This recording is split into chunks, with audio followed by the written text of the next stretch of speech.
ಮೈಸೂರಿಗೆ ಹ್ಞೂ ಕಾರ್ಯ ಆಗಿದ್ದಾಯ್ತು. ಹ್ಞೂ ನಿಮಗೆ ಸಿಗ್ತಿರೋ ವೆಲ್ಕಮ್ ಬಗ್ಗೆ ಹೇಳಿ. ನಾನು ನನ್ನ ಕೆಲಸನ ಶ್ರದ್ಧೆಯಿಂದ ಮಾಡಿದೆ, ಅಷ್ಟೇ ನನ್ನ ಕೈಲಿದ್ದಿದ್ದು. ಬಟ್ ನಮ್ಮ ದೇಶದ ಜನ, ನಮ್ಮ ರಾಜ್ಯದ ಜನ, ನಮ್ಮ ಮೈಸೂರಿನ ಜನ ಇಷ್ಟೊಂದು ಪ್ರೀತಿ ಕೊಡ್ತಾರೆ ಅಂತ ನಾನು ಯಾವತ್ತೂ ಅಂದ್ಕೊಂಡಿರಲಿಲ್ಲ. ಇದು ನಮ್ಮ ಕಲೆಗೆ ಸಿಕ್ಕ ಗೌರವ, ನಮ್ಮ ಕಲೆಗೆ ಸಿಕ್ಕಂಥ ಅತ್ಯುನ್ನತ ಗೌರವ ಅಂತ ಹೇಳಲಿಕ್ಕೆ ಬಯಸ್ತೀನಿ. ನಾನು ಬೆಂಗಳೂರಿಗೆ ಬಂದ ನಂತರ ಅಲ್ಲಿ ಭಾಳಷ್ಟು ಜನ ನೆಲೆದಿದ್ರು. ಅಲ್ಲಿ ದುರದೃಷ್ಟಕರ ನನ್ನದು ಅಲ್ಲಿ ಎಲ್ಲರನ್ನೂ ಭೇಟಿ ಮಾಡಲಿಕ್ಕೆ ಆಗಿಲ್ಲ. ಅಷ್ಟು ಜನ ಸೇರಿದರು. ಅವ್ರಿಗೆಲ್ಲರಿಗೂ ಈ ಮುಖಾಂತರ ನಾನು ಕ್ಷಮೆ ಕೇಳ್ತೀನಿ. ಜೊತೆಗೆ ಮೈಸೂರಿಗೆ ಬಂದ ಕೂಡಲೇ ಈಗ ನಾನು ಯದುವೀರವ್ರನ್ನ ಭೇಟಿ ಮಾಡಿ ಬಂದೆ. ಕಾರಣ ಇಷ್ಟೇ, ನಮ್ಮ ಮನೆತನಕ್ಕೆ ಒಂದು ಮಹಾರಾಜರ ಕೊಡುಗೆ.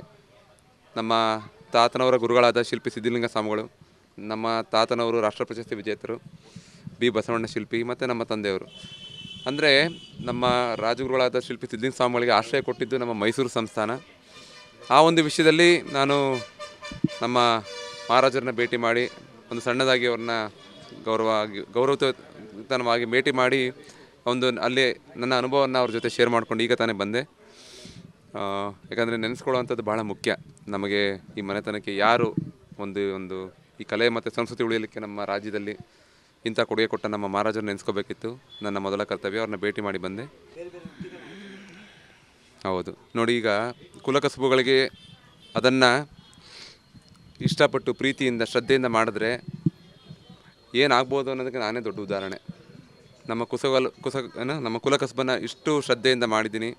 ನಮ್ಮ ಪೂರ್ವಜರು ಮಾಡ್ಕೊಂಡು ಬಂದಿದ್ದಾರೆ, ನಮ್ಮ ಮನೆಯವರು ಮಾಡ್ಕೊಂಡು ಹೋಗ್ತಾಯಿದ್ದೀವಿ.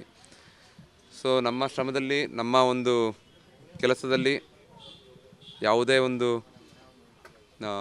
ಮೋಸವನ್ನು ನಾವು ಮಾಡದೆ ಕೆಲಸವನ್ನು ಶ್ರದ್ಧೆಯಿಂದ ಮಾಡಿ ಪ್ರೀತಿಯಿಂದ ಮಾಡಿ ದಿನನಿತ್ಯ ನಮಗೆ ನಾವು ಏನೂ ಕಾರಣ ಹೇಳ್ದೇ ಒಂದು 10 ಗಂಟೆಗಳ ಕಾಲ ನಾವು ಸಮಯವನ್ನು ಕೊಟ್ಟರೆ ದಿನನಿತ್ಯ ಒಂದು 10 ವರ್ಷಗಳ ನಂತರ ಅದು ಫಲ ಕೊಡುತ್ತೆ.